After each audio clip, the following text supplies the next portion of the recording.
Can chair Tai Chi really improve your balance after 50? Is it actually better than walking? Those are the two questions I get asked more than anything else. And the honest answers might change what you do tomorrow morning. I am Dr. Grace Harper. And if you're watching this because someone told you chair Tai Chi fixes everything, I need to set the record straight. It is helpful, genuinely helpful. But only when you do it correctly, and only when you understand exactly where it stops working. On a 2022 meta-analysis published in the Annals of Internal Medicine, reviewed data from over 7,000 adults aged 60 and older across multiple countries. The participants who practiced Tai Chi-based movement had a 28% lower rate of injurious falls compared to those who did nothing. 28%. In a population where 1 in 3 adults over 65 falls every single year, that number matters. That is the gap between staying in your own home and moving into assisted care. But here is what frustrates me. The internet has turned chair Tai Chi into some kind of cure for everything. Reversed neuropathy, fixed varicose veins, detoxed the liver. None of that holds up under scrutiny. And when people believe the exaggerations, they skip the things that actually keep them independent. So today, I am going to walk you through what seated Tai Chi genuinely does, where the evidence is solid, on where it is thin, who should absolutely try it, who needs to be careful, and then I will guide you through 7 chair-based moves you can follow along with right now. The last move on this list, the one I saved for the end, consistently produces the most noticeable change in the first session. People feel it immediately. Before we start, drop your age and whether you're doing this seated or standing in the comments. We read every single one. Let us begin with the basics. Because most explanations skip them. Tai Chi is a slow, deliberate movement practice. It is not stretching, it is not yoga. It trains something very specific. Your ability to shift weight, coordinate limbs, control posture, and breathe in rhythm with motion. Think of it as rehearsal for every physical task you do during the day, getting out of a car, reaching for a shelf, catching yourself on uneven ground.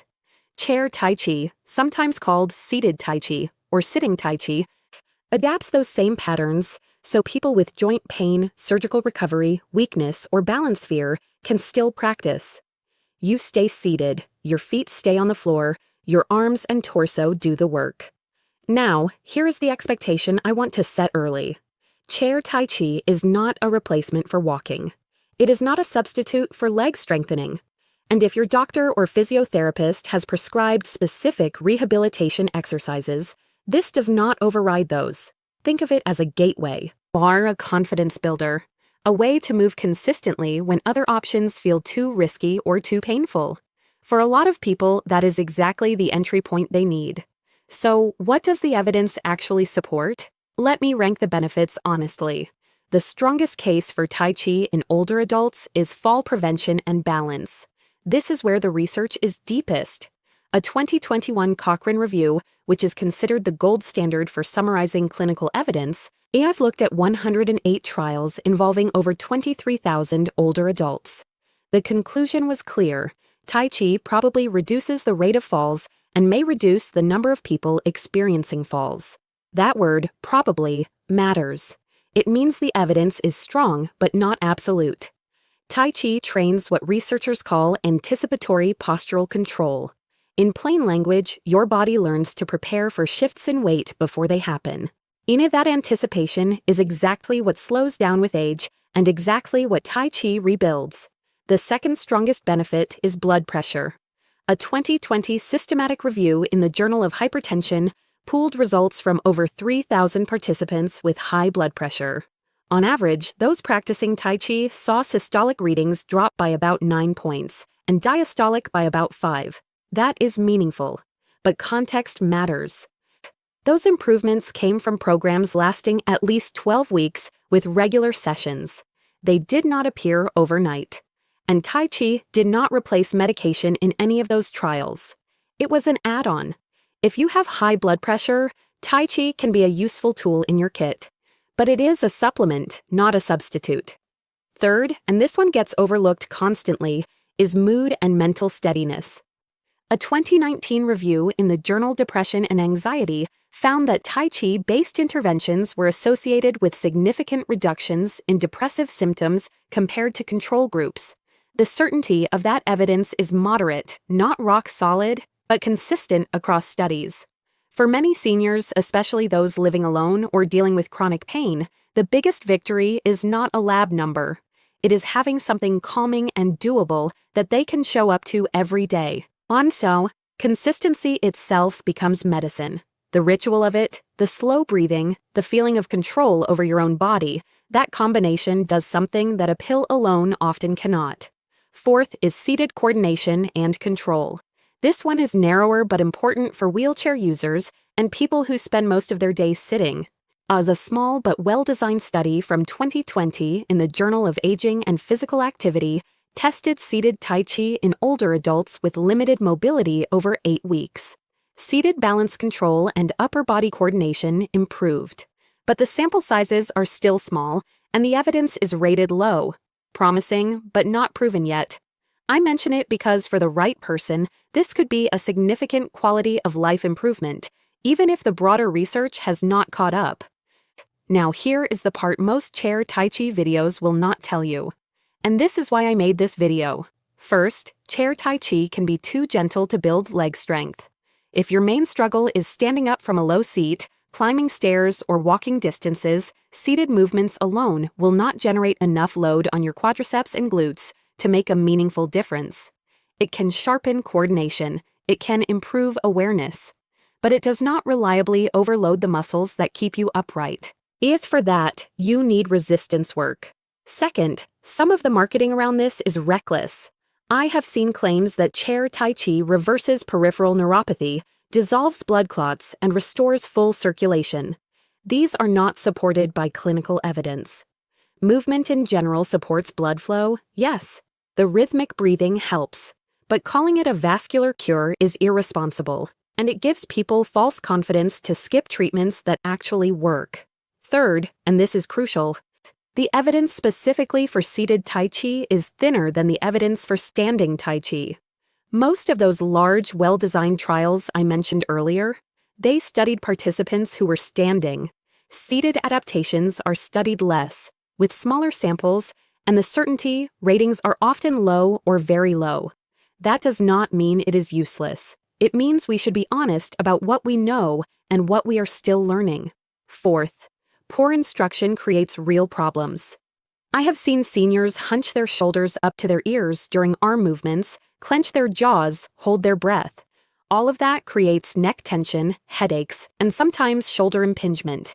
If you remember nothing else from this segment, remember 3 cues: shoulders heavy, jaw soft, breathe slow. If you have found this useful so far, tap the like button so this reaches other people who need it, and subscribe for more evidence-based guidance designed to keep you independent. So, who is this actually for? Good candidates include people who are deconditioned and trying to rebuild a movement habit. People afraid of falling who have stopped exercising entirely. Post-surgical patients cleared by their doctor. Anyone dealing with arthritis stiffness, chronic joint pain, or limited standing tolerance. Wheelchair users. And frankly, anyone who has tried to start exercising and quit because it felt overwhelming. Now, who should pause and get medical clearance first? On anyone with unexplained chest pain, severe shortness of breath at rest, recent fainting episodes, unstable heart conditions, severe vertigo, acute stroke symptoms, blood pressure that is severely uncontrolled. Also, if you have significant shoulder impingement, recent shoulder surgery, or a fresh spine pain flare. Talk to your clinician before starting the arm movements. Before we begin the routine, set up safely. Use a sturdy chair with no wheels, not a swivel chair, not a stool, and feet flat on the ground, hips pushed to the back of the seat. And follow this rule throughout. Mild discomfort is acceptable. Sharp pain is not. If something stings, stop, adjust, or skip that movement entirely. Start with 5 to 10 minutes. That is enough. Here are your 7 moves. We are counting down from 7. Number 7. Centering breath. Place both hands on your belly. Breathe in through your nose for 3 to 4 seconds. Feel your belly push into your palms. Now breathe out through your mouth for 4 to 6 seconds. Let everything settle. Keep your spine tall. Imagine a thread gently pulling the crown of your head toward the ceiling. Do this for 60 seconds. This is not filler. Controlled breathing activates the parasympathetic nervous system. That is the branch of your nervous system responsible for calming your heart rate and lowering stress hormones. You are setting the operating system before running the program. Number 6. Cloud hands, seated version. Bring your hands to chest height, palms facing down. Let them float slowly from left to right, as if you are stirring warm water in a wide bowl. Let your eyes follow your hands gently. Do not whip your neck. The movement comes from your ribs and waist, not your shoulders. 60 to 90 seconds. This move trains smooth visual tracking and trunk rotations simultaneously, two skills that degrade quietly with age and contribute to falls during head turns. Number 5. Ocean wave. This one is subtle. Sit tall, then gently tilt your pelvis forward, just slightly. Then tilt it back, forward, back, like a very slow wave through your lower spine. No forcing. Small is powerful here. 30 to 60 seconds. The lumbar spine stiffens with prolonged sitting, and this micro movement restores segmental motion between vertebrae. Think of it as oil for a rusty hinge. Number 4. Seated weight shift, left to right. Press your weight into your left sit bone. Hold for 2 seconds. So, now shift to the right sit bone. Hold. Back and forth, slowly. Feet stay flat. This is the seated version of the weight transfer your body performs every time you take a step. In standing Tai Chi, lateral weight shifting is the foundation of every form. You are training that same neurological pattern from a safe position. 60 seconds. Number 3. Brush knee arms with gentle torso rotation. One hand pushes slowly forward, palm out, while the other hand guides down toward the opposite knee. Rotate from your ribs, not your neck. Alternate sides, keep your shoulders heavy. Do not let them creep up. This combination of push, rotation, and downward reach mirrors dozens of functional tasks, opening a door while turning, reaching across a table, handing something to a child. 60 seconds. Number 2. Seated heel-toe pump with ankle circles. Lift your heels off the floor, then press them down and lift your toes. Alternate back and forth for 30 seconds. Then do slow ankle circles. Honor 5 in each direction on each foot. Your calf muscles act as a secondary pump for blood returning from your lower legs back to your heart. When those muscles weaken or stiffen, fluid pools, swelling increases, and gait becomes less stable. This simple pump action supports circulation and ankle mobility, two things that directly affect how steady you are on your feet. 60 to 90 seconds total. And number 1, the one I told you to wait for. Seated push and pull with long exhale. Extend both palms forward on a slow exhale, pushing away from your chest as if pressing against a gentle resistance. Then draw them back toward you on the inhale, pulling as if guiding something close. Exhale longer than you inhale. 4 counts out, 3 counts in. Relax your face, relax your jaw. 90 seconds. This move is ranked first for a reason. It combines upper body coordination, controlled breathing, and rhythmic pacing into one seamless pattern. A 2018 study from the University of British Columbia found that slow, resistance-mimicking upper limb exercises paired with extended exhalation produced measurable reductions in resting heart rate and improvements in self-reported calm within a single session in adults over 65. Participants also showed better seated reaching distance, which is a clinical proxy for functional upper body control. You do not need to wait weeks. You will feel the shift today. Now, finish with 20 seconds of stillness, hands in your lap, eyes closed or soft. Notice your heartbeat, notice your breathing. That awareness is not decoration. Body awareness, what clinicians call proprioception, is a trainable skill that declines with age. Every moment you spend tuning into your body's signals is a moment you are sharpening a survival mechanism. For your weekly plan, keep it simple. Week 1, 8 minutes total, 4 days. Week 2, 10 minutes, 5 days. Weeks 3 and 4, 12 to 15 minutes, 5 days. Once that feels natural and only if it feels safe, try adding one standing balance drill at the kitchen counter. A simple weight shift from foot to foot or 10 mini heel raises with your fingertips resting on the counter for safety. One more thing, and I would not leave you without this. Chair Tai Chi trains control and confidence. But to stay truly independent, you also need strength. So even 5 sit-to-stand repetitions from your chair, done daily, will load your quadriceps and glutes in a way that seated movements cannot. 5 reps, that is 30 seconds of your day. Pair it with your Tai Chi routine, and you cover both coordination and raw power. That combination is what keeps you out of a nursing facility.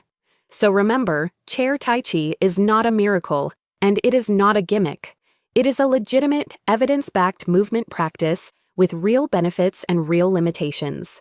Your body after 60 needs both control and strength. Seated Tai Chi gives you one half of that equation. The other half requires you to load your muscles under resistance, even gently. You do not need to do all 7 moves perfectly on day 1. Start with the push and pull, number 1, and the centering breath. Build from there. Small, repeated efforts always outperform big, dramatic starts that burn out by Thursday. Which of these 7 moves are you going to begin with? And if you felt any dizziness or sharp discomfort during the routine, tell me exactly where, and I will give you the safest modification. Thank you for your time. Take care of your body, and we will see you in the next one.